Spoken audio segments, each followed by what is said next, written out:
Abiba, ancienne vendeuse de beignets à Dabou, est désormais couturière grâce au projet d'autonomisation de la femme et de la jeune fille initié par la Fédération des ONG de développement de Côte d'Ivoire, FEDOCI. Pendant 6 mois, cette mère de famille a appris à faire la couture afin d'être autonome. Dans ma vie, je n'ai pas rêvé à ça. C'est Dieu même qui m'a donné ça. Il faisait baga et ngomi. Mais maintenant, je me débrouille avec la couture. Alhamdoulilah, je peux coudre d'habits, petites robes. Je me sens très bien, très fière de ça même. Comme Abiba, 51 autres femmes et jeunes filles ont été formées à exercer des activités génératrices de revenus telles que la couture et la coiffure. Âgées de 15 à 50 ans, ces jeunes filles et femmes sont aujourd'hui fin prêtes. Moi, mon problème, je savais faire la broderie, mais je ne savais pas coudre. Le fait d'aller à l'école, ça m'a beaucoup appris. Et Dieu merci, aujourd'hui, avec la couture, vraiment, je suis heureuse. Et vraiment, si je viens de confectionner, quand je regarde le travail que j'ai fait, je suis contente. Les enfants seront fiers de leur mère. Avant, je ne savais pas attraper un peigne pour coiffer, ni défriser. Aujourd'hui, avec mes formations, j'ai tout appris. Je sais coiffer, je sais boucler, je sais peigner, même défriser, je sais le faire. Et je suis fière de faire cette coiffure-là. Avec ça, je m'en sors. Cette formation de la FEDOCI a bénéficié de l'appui technique et financier des bailleurs de fonds. Pour les partenaires, ce projet est un succès.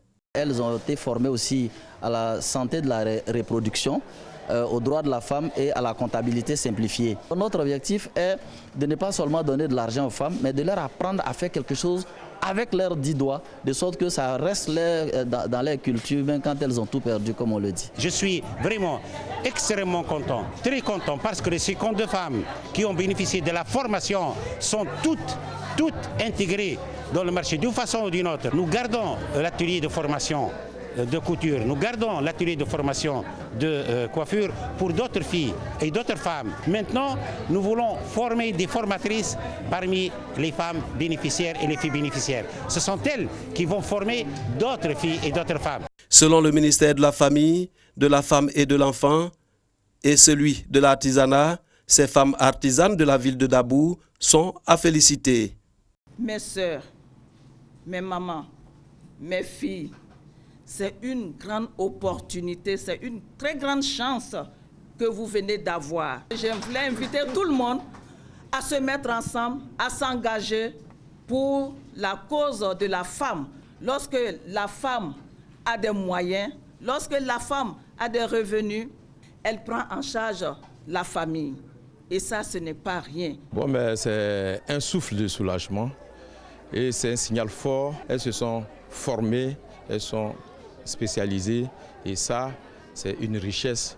Le projet d'autonomisation des femmes et des jeunes filles de Dabou a été une phase test pour la FEDOCI et les partenaires.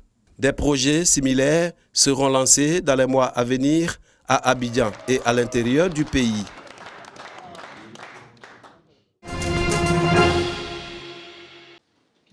Respect des libertés publiques et des droits politiques, cohésion sociale, paix et amour pour des élections apaisées en octobre prochain.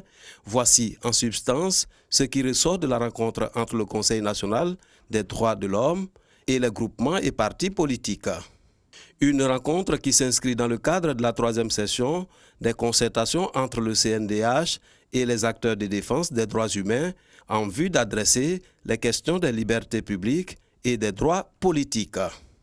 Le débat politique a eu une certaine allure de fraternité, de camaraderie.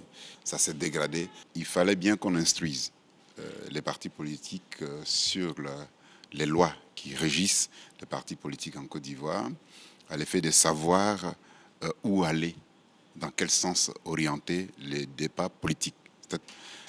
Quand on aime son pays, on doit faire en sorte de ne pas le déchirer. Quand on aime son pays, on doit faire en sorte de l'avoir apaisé. Surtout que nous allons vers des échéances électorales. Il faut faire en sorte qu'une certaine année, je ne vais pas la définir, ne ressemble pas à une autre. Les responsables des partis politiques présents à cette rencontre entendent s'approprier ces orientations pour le respect des valeurs politiques. J'apprécie la mise en place de cette rencontre. de ce dialogue que le CND fait avec les partis politiques. Cela nous permet d'être édifiés, d'être éclairés sur un certain nombre de sujets qui sont importants pour l'apaisement du climat sociopolitique en Côte d'Ivoire. Ça a été clairement expliqué et nous sommes véritablement aguerris à cela et nous allons retourner l'information à nos bases afin que chacun puisse savoir de quoi il s'agit. Le CNDH est l'autorité administrative indépendante chargée de la promotion, protection et de défense des droits de l'homme. Il conseille, mène des consultations, conduit des missions d'évaluation et fait des propositions.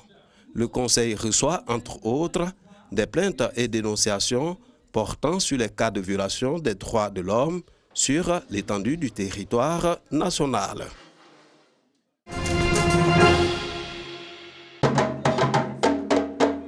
13 stagiaires asiatiques exécutant des pas de danse du terroir ivoirien appelé le djemé. Ces jeunes ont été formés durant 7 jours à Bouaké. C'était à l'occasion d'un festival d'échange culturel entre la Corée du Sud, le Japon et la Côte d'Ivoire. Une initiative de la compagnie artistique Tekere Ivoire International.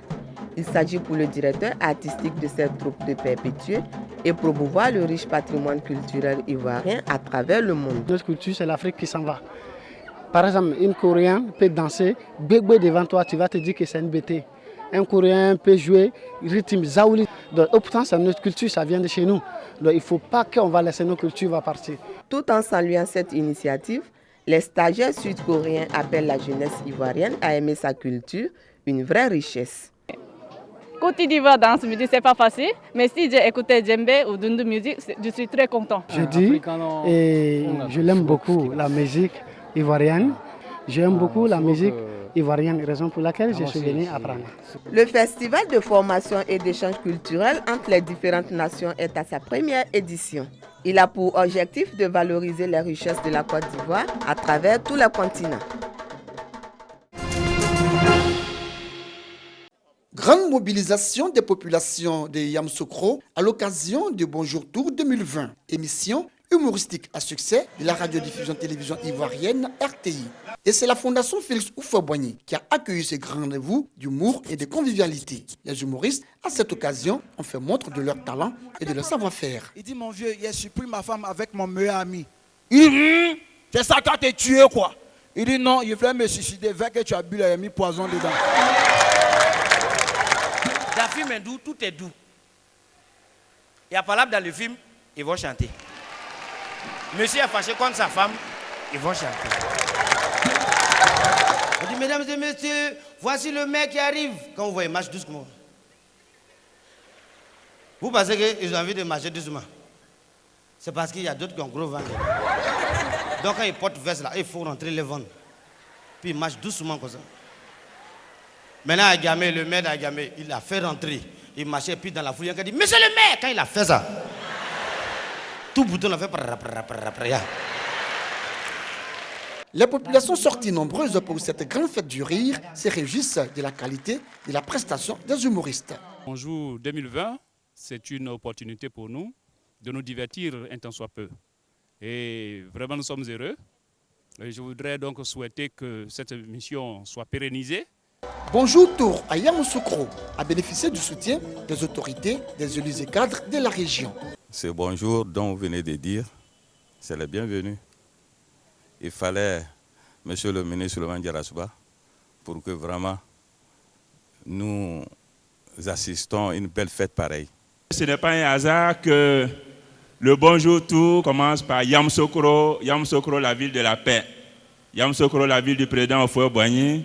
Yamoussoukro qui donne le tempo pour la Côte d'Ivoire. Le parrain de ce grand événement du rire, le ministre Souleymane Diarra-Souba, ministre du Commerce et de l'Industrie, a invité les populations de la région des Lacs à être des acteurs de paix avant d'encourager et féliciter la RTI et son directeur général pour l'initiative. Cette émission participe au renforcement de la cohésion entre les populations ivoiriennes. Nous devons continuer à être ensemble, à renforcer la fraternité et la cohésion. Parce que la Côte d'Ivoire qui gagne, c'est celle de la paix et du développement. C'est tout simplement ce que souhaite le président Alassane Ouattara. Après Yamoussoukro, c'est la ville de Toumoudi qui recevra humoristes et équipe de production de l'émission Bonjour. Tu es couché comme ça, souris t'appelle. Allô?